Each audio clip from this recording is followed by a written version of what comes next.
मैंने अपना पति खोया है, जो इस सदन के माननीय सदस्य थे। ये बात किसी से छिपी नहीं है। पूरा सदन जानता है कि उनकी हत्या कैसे हुई थी और किन लोगों ने की थी। मैं धन्यवाद देना चाहती हूँ माननीय मुख्यमंत्री जी को, जिन्होंने मेरे छुपे हुए उन आंसुओं को देखने का काम किया जो वर्षों में किसी ने देखने का काम नहीं किया। मेरा दुख, मेरा तकलीफ माननीय मुख्यमंत्री जी ने देखने का काम किया और सही मायने में मुझे न्याय दिलाने का और देने का काम किया। माननीय अधिष्ठाता महोदय जी, मुझ जैसे पता नहीं कितने प्रयागराज में पीड़ित परिवार को माननीय मुख्यमंत्री जी ने ऐसे अपराधियों को दंड दे करके उनको न्याय दिलाने का काम किया है। और कल शायद मेरी प्रयागराज की जनता मुझे सुनेगी तो वो लोग भी माननीय मुख्यमंत्री जी को धन्यवाद देने का काम करेंगे पुनः दोबारा। और माननीय अध्यक्ष जी, मेरे जैसे पता नहीं कितने महिलाओं की सिंदूर को मिटाया गया, पता नहीं कितने माताओं की गोदी सूनी कर दी गई।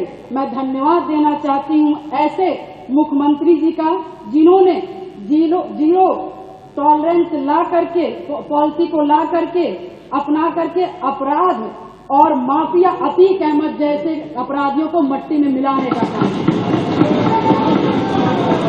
आज प्रयागराज अधिष्ठाता महोदय जी, आज प्रयागराज ही नहीं अपितु पूरा उत्तर प्रदेश की जनता आज माननीय मुख्यमंत्री जी के तरफ विश्वास की नजर से देखता है कि कोई भी प्रदेश का कोई भी माफिया या भू माफिया हमारे भाई की तरफ, हमारी महिलाओं की तरफ, हमारी बहनों की तरफ बुरी नजर से उठा के देखने का काम करेगा तो उस हर अपराधी को मिट्टी में मिलाने का काम किया जाए।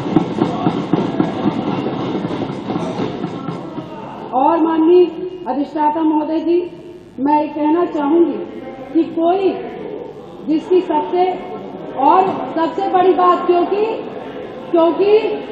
जो करके दिखा दे उसी पर विश्वास किया जाता है। मैं भी 3 बार इस सदन की विधायक रही हूँ, बहुत छोटी उम्र से रही हूँ। सबके विश्वास और सबकी आस से मैं यहाँ पर आई हूँ। उसी आशा और विश्वास को जब भी मुझे किसी ने दिलाया है तो मैं उसके साथ खड़ी रही हूँ। मैं कहना चाहूंगी कि इसकी सबसे बड़ी नजीर प्रयागराज में आपने हत्याकांड में देखा होगा, जिस तरह से जिसमें मेरे पति की हत्या हुई थी और जिस घटना को पूरा प्रदेश जानता है। मैं माननीय मुख्यमंत्री जी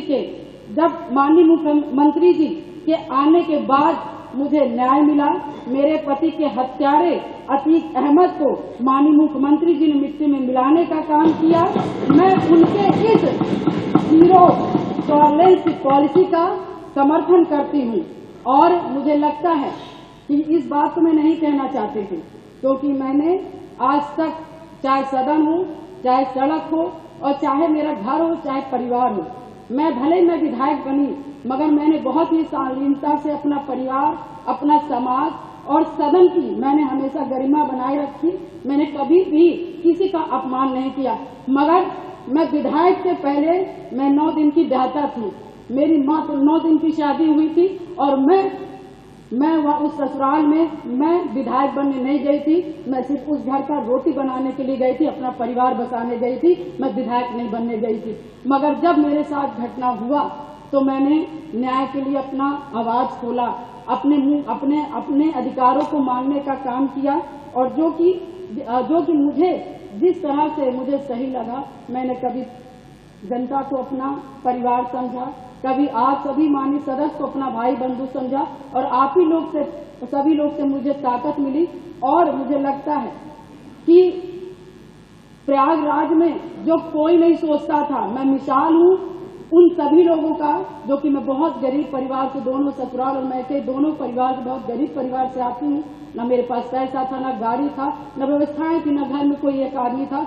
मगर धन्य शहर पश्चिमी की जनता ने जिस पे मुझे विश्वास करके मुझे चुनाव लड़ने का काम किया और अपने पैसे से चुनाव लड़ने का काम किया और उन्होंने लड़वाने का काम उसी आस्था विश्वास के साथ सन 2005 से मैं कमर कस के मैंने शायद अपनी नहीं की, अपने पति की, मुझे तो पता ही नहीं था कि कौन क्या है, मगर मैंने जब जाना कि इससे कोई लड़ने के लिए तैयार नहीं इस अतीत ऐसे माफियाओं से, तो मैंने लड़ने की ठानी, क्योंकि मुझे बस एक चीज लगा कि आज मैं डर जाऊंगी जिसके पति की सारे आम हत्या कर दी गई और उसकी डेड बॉडी नहीं दी गई। ऐसे पता नहीं कैसे नॉर्मल इंसान जो छोटे छोटे समाज के लोग होंगे, पता नहीं हजार राजू पाल जी की हत्याएं हो जाएंगी और हम जैसी लड़कियां गूंगी बहरी घर में बैठ जाएंगी। अधिष्ठाता महोदय, मैंने उनकी आवाज मैं सुन करके और मैं अपने लिए लड़ाई नहीं की, पूरे शहर पश्चिमी और पूरे प्रयागराज और पूरे उत्तर प्रदेश की जनता के लिए लड़ने का काम की। और शायद मेरे आराध्य शिव जी को तरस आया होगा जिन्होंने की सरकार बनाई और हमारे जो सबको बोलना है जी को मानने वाले हैं, भगवान जी हनुमान जी को मानने वाले हैं, ऐसे मुखिया उत्तर प्रदेश के सरकार के मुख्यमंत्री बने। और शायद मेरी दम घुट रही थी और शायद मुझे दिक्कत हो रही थी और शायद मैं लड़ते लड़ते कहीं न कहीं अंदर से टूट रही थी, शरीर कमजोर हो रही थी, परेशान हो रही थी। ईश्वर को भी तरस आया और महाराज जी को भी तरस आया और मुझ जैसी महिला को न्याय दिलाने का काम किया। उत्तर प्रदेश की जनता को मुझ जैसी महिलाओं को न्याय दिलाने का काम। अगर आप ये वीडियो YouTube पर देख रहे हैं तो हमारे चैनल को सब्सक्राइब कर बेल आइकन दबाएं और Facebook पर देख रहे हैं तो हमारे पेज को लाइक करें।